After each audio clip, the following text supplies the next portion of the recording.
theory would be representing Pachuca and Monterrey without belittling them. No, we don't know. Oh, no, but as the best-known team, they only tried 4 times and couldn't. Soccer ability, I'm not talking about brand or soccer ability, but you're not going to promote yourself there. The only thing I'm saying is that Americanism and its owner and its players and its coaching staff are now realizing what they left behind. But Javier, they've let him go 4 times in a row. It's nothing new. No, but this World Cup in this version is new. I think the rival was underestimated. This version is new. This version is unique and it's turning out to be very attractive. Dionisio and Alvaro. Alvaro and Dionisio, greetings in Arlington. We'll talk about this. Finish it off please and tell us about the Mexican national team. Javier Aguirre's phrases. Are you going to destroy him? I know. You know, brother. Well, several things. First, I agree with you about Infantino. I mean, imagine, Messi wins the World Cup with 5 penalties that weren't even seen scored. Today he is a partner of the United States. The MLS is not affiliated with FIFA. Miami, which is going to play most of its games at home, because they give it a title there halfway through, the Supporter Shields, but it allows another multi-ownership, that of a Middle Eastern group, but the MLS, in addition, is multi-ownership of 29 teams. On the other hand, I agree with what my brother Ricardo Peláez says.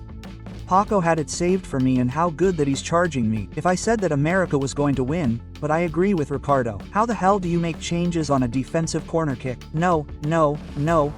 This is wonderful. This is wonderful. Tebas wants to make the Club World Cup disappear. Tebas is going to stay out of this business and he still thinks that. This is very easy. Very easy, Infantino.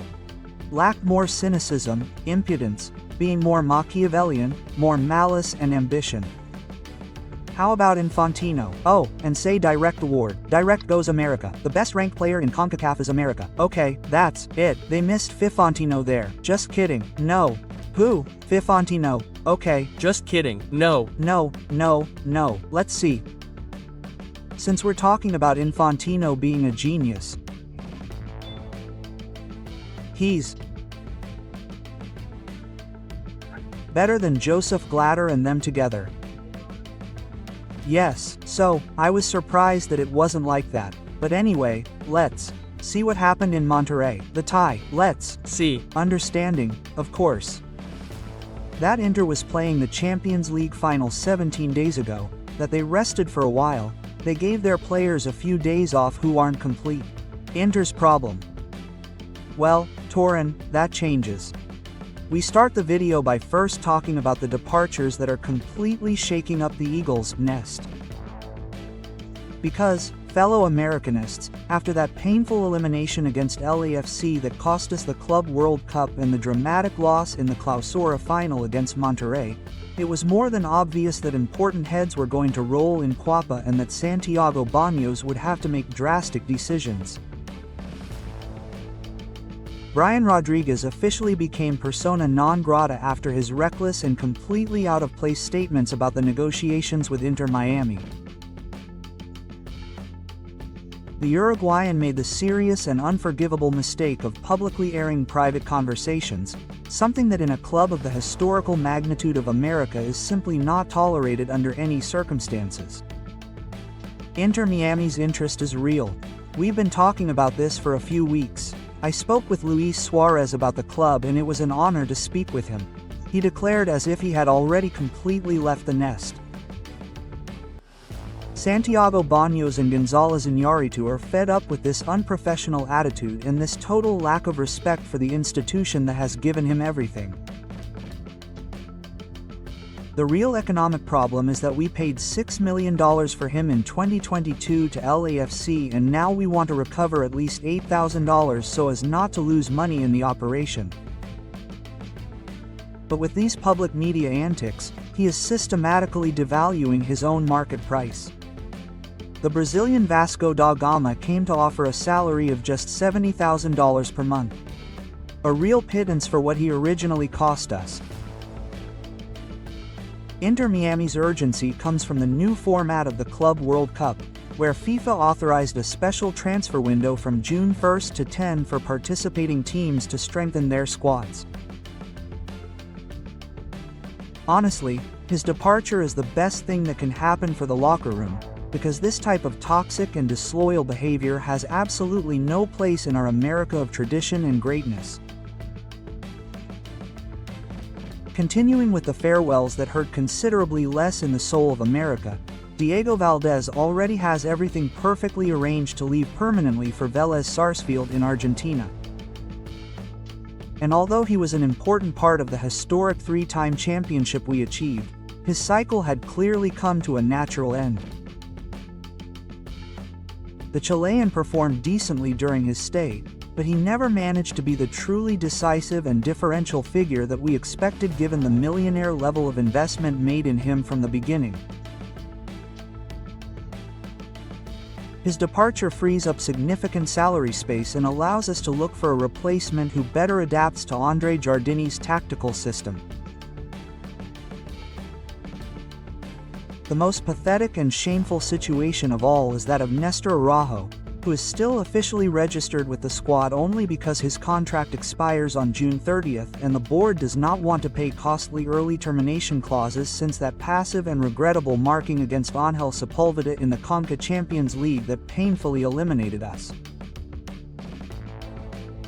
Absolutely all the fans knew that he was a dead man walking in Coapa. The image of his defensive error was permanently etched into the collective memory of Azul Crema as a symbol of failure. Santos Laguna has already presented a concrete formal offer to sign him, and Mazatlan has also shown serious interest. And honestly, it will be a huge relief to see him leave for good because his current defensive level was no longer up to par. The competitive demands of América. América invested $2.7 million in Celta de Vigo in 2022 for him, and waiting for the natural end of the contract avoids additional termination costs that could easily reach hundreds of thousands of dollars more. The surreal drama of Javero del Rosun is unbelievable. We strategically loaned him to LAFC, specifically so that he could shine at the Club World Cup. And now it turns out that they didn't even call him up for the historic debut against Chelsea. Steve Cherundolo simply doesn't consider him in his tactical plans, which is a huge slap in the face to our expectations. If he is forced to return to Coapa, it will be a major and uncomfortable problem because Andrés Jardín clearly doesn't consider him in his plans for the 2025 Apertura either, and we would be paying €2.5 million for a player that absolutely no one really wants. His value, according to Transfermarkt, is equivalent to just over 54 million Mexican pesos, a considerable amount to have him as a decoration on the bench.